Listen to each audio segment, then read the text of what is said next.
really feel that weight. Why was that guy crossing the double mustard? I don't know. Tesla drivers. 2011 Infiniti IPL G Coupe. This is Infiniti taking the G27 and making it a little bit more special. There weren't that many made of these. It was first introduced for this 2011 model year, and it has both aesthetic as well as some performance upgrades. But still, on the used market today, going for about 10 to 15K despite being somewhat rare. And my question is this a used performance luxury coupe bargain in today's market? Now, keep in mind, the regular IPL, this one's been modified, but the regular IPL over stock was still powered by the 3.7 liter naturally aspirated V6, but it was making 348 horsepower, 276 pound-feet of torque. It's an extra 18 horsepower, an extra 6 pound-feet of torque over the G27S. It came with full dual exhaust, IPL tune for the exhaust specifically, IPL tuned suspension, which was about 20% stiffer compared to stock with both stiffer springs and dampers, Akibano sport brakes, a body kit, 19-inch IPL wheels, and this exclusive Malbec black color. Black and gray were the only two color options, and when the sun hits it just right, you can see a little bit of that purplish undertone. More depth than a standard black. In terms of mods, the owner has done a Stillen cold air intake, G27 wheels, Z1 oil cooler, KW V3 coilovers at a daily friendly ride height, and they're also at the softest setting. Z-Car garage tune, Michelin PS4S rubber, that's 225 section width in the front and 245 section width in the rear. Stoptech slotted rotors and sport pads, Z1 subframe collars, solid whiteline diff bushing, and a Cusco front tower strut bar.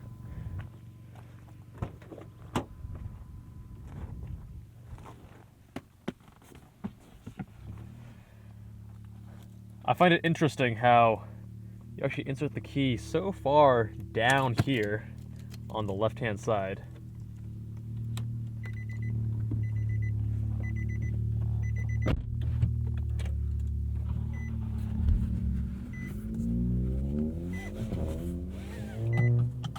That is a very loud S3, which we're going to be reviewing shortly. Cockpit, we have nice seating position, pretty good ergonomics, a little bit far from the shifter, but I like that we have this power telescoping wheel, and the whole gauge cluster moves up with it, which is great because then regardless of the position, you're not going to be obstructing your own view of the tach and the speed. We've got a 6-speed manual transmission, and this does not get the auto rev match found in the 370Z. But you know what? We're completely fine with that, because if you're going to drive stick shift, you might as well rev match your own downshifts. Otherwise, what's the point? And first impressions, this is definitely more luxury than performance.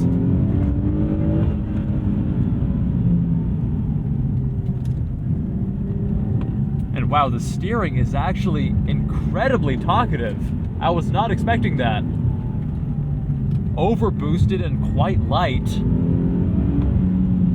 but with hydraulic power steering, oh, we're getting a ton of communication through the wheel.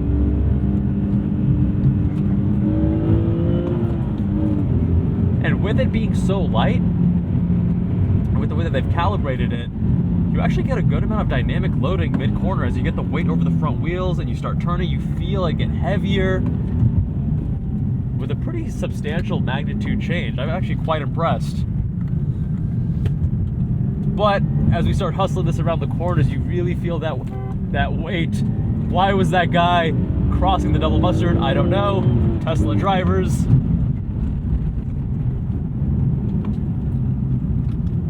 £3,700 is no featherweight. Even with double wishbone in the front and multi-link in the rear, you have a good architecture to the suspension.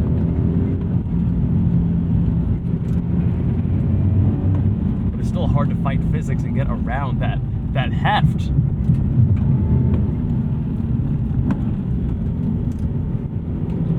Nice and easy heel toe. The throttle response is quite direct and very immediate. In fact, you might even over blip on some of your initial downshifts.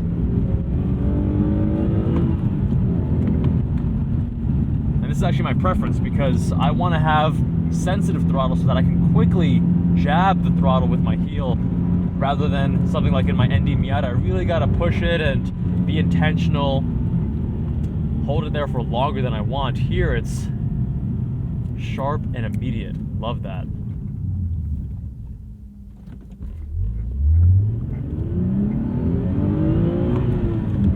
Red line at 7,500 RPM. With that VQ engine note that is polarizing. Some people really don't like it. The extra power bump, definitely welcome over the G27S.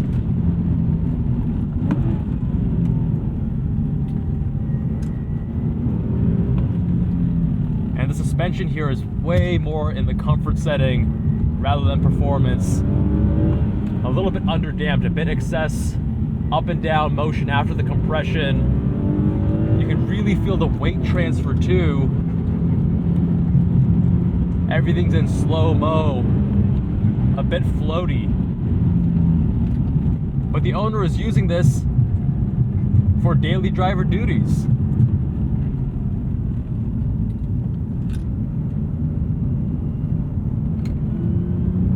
And when you have that use case in mind, then it makes a lot of sense.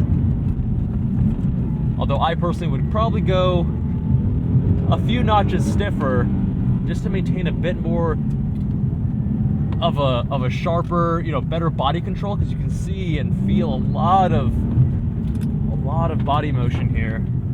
Feel traction kicking in. Let's turn that off. LSD coming standard in these cars, thank you.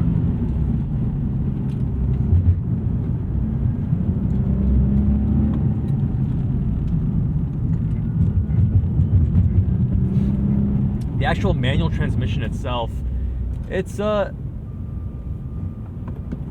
right, It's decently mechanical. You have these longer throws. It's a bit lower effort, because when you go with luxury cars, luxury-oriented cars like this, they tend to focus on low effort, light steering, low effort shifter. Even the throttle and brakes, they're not too firm. There's a greater amount of travel to each.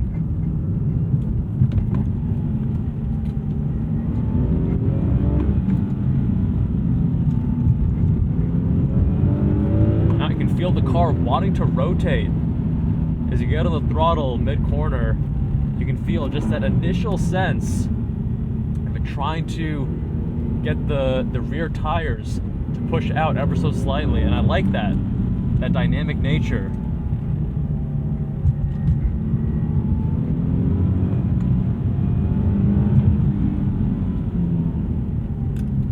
I feel like compared to the new Z, this manual transmission doesn't feel quite as like agricultural and truckish.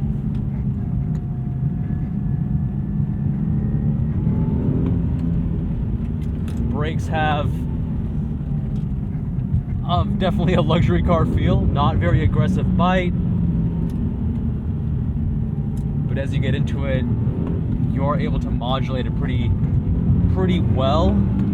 I'd say it's not entirely linear. It's actually a bit slow to initially grab and then builds to be a bit more sensitive as you get into the brake pedal.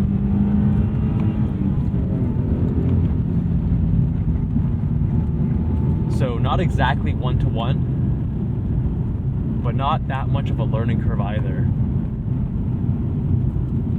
The thing that's really impressing me is really the steering.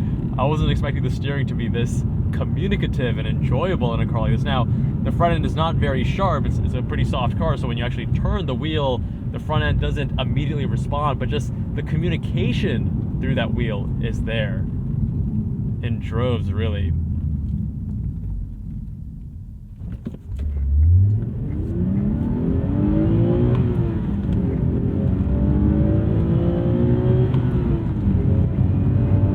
Naturally aspirated engine, linear power delivery.